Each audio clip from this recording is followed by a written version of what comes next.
نەوشیروان مستەفا ئەمین لەدایکبووی ساڵی 1944 گەڕەکی سەرشەقامی شاری سلێمانیە. خوێندنی سەرەتایی و ناوەندی و دواناوەندی لە شاری سلێمانی تەواو کردووە.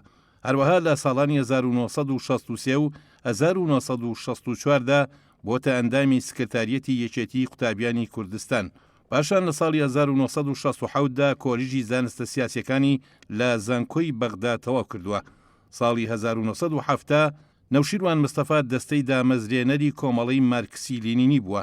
لە کاتێکدا سەرگەرمی تەواوکردنی خوێندنی یاسای نێودەوڵەتی دەبێت لە زانکۆی ڤێننا کە ئامادەکاری دەکات بۆ تەواوکردنی دکتۆراکەی. دوای نسکۆی شۆڕشی ئەیلول لەسەر داوای سەرۆک مامجەلال دەگەڕێتەوە سووریا و دەبێتە ئەندامی دەستەی دامەزرێنەری یەکێتی نیشتیمانی کوردستان.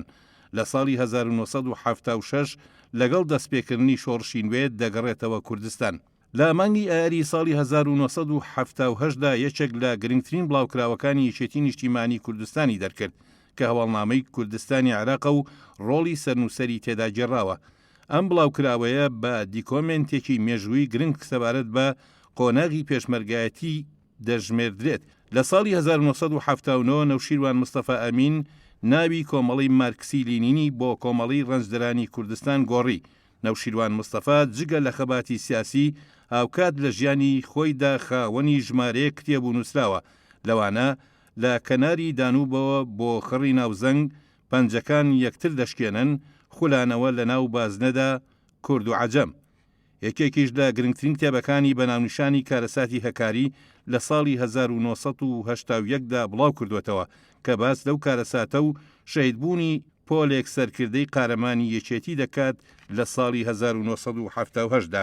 لە کۆتایی ساڵی 1982دا بەشداری کارایی لە فۆرمۆڵە بەندکردنی پرۆژەی دامەزراندنی مەڵبەندەکاندا کرد و بە پێی سیستەمە تازەکە کوردستان بەسەر 4 مەڵبەنددا دابەشکرا. ساڵی 1988 نەوشیروان مستەفا سەرپەرشتی پرۆسەی بەرپەرشدانەوەی شاڵاوی یەکەمی ئەنفالی کرد کە تیایدا سوپای عێراق هێرشی توندی کردە سەر سەرکردایەتی یەکێتی لە دۆڵی جافایەتی و بەری مەرگە. پاش پەرەسەندنی جەنگی کیمیایی و زیادبوونی فشاری هێزەکانی عێراق بارەگای سەرکردایەتی بۆ قاسمەڕەش گواسترایەوە و کەوتە دانانی بەرنامە بۆ گونجاندنی شێوازەکانی خەبات لەگەڵ ئاکامی قۆناغی دوای شاڵاوی ئەنفالەکان و وەستانی جەنگی عێراق ئێران.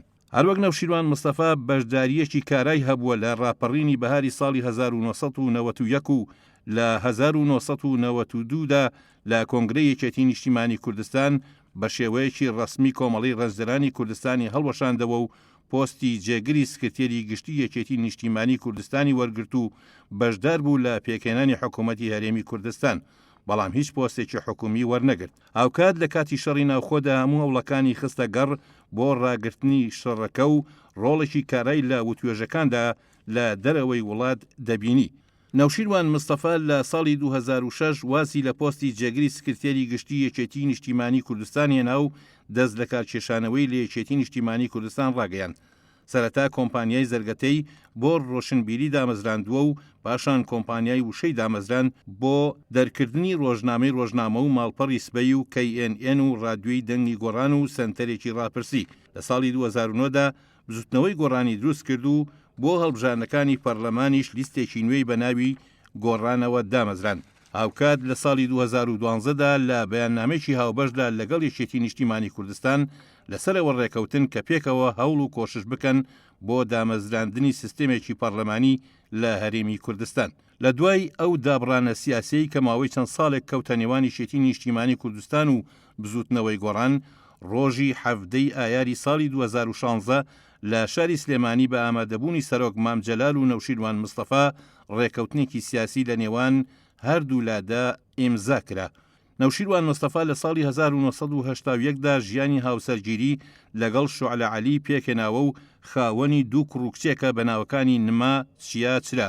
نەوشیروان مستەفا دوای ململانەیەکی دوور و درێژ لەگەڵ نەخۆشی و مانەوەی بۆ ماوەی نزیکەی 8 مانگ لە دەرەوەی وڵات بە مەبەستی وەرگرتنی چارەسەری پزیشکی لە ڕۆژی 19/5/2017دا و دوای چەند ڕۆژێک گەڕانەوەی بۆ هەرێمی کوردستان لە ماڵەکەی خۆیدا لە گردی زەرگەتە کۆچی دوایی کرد.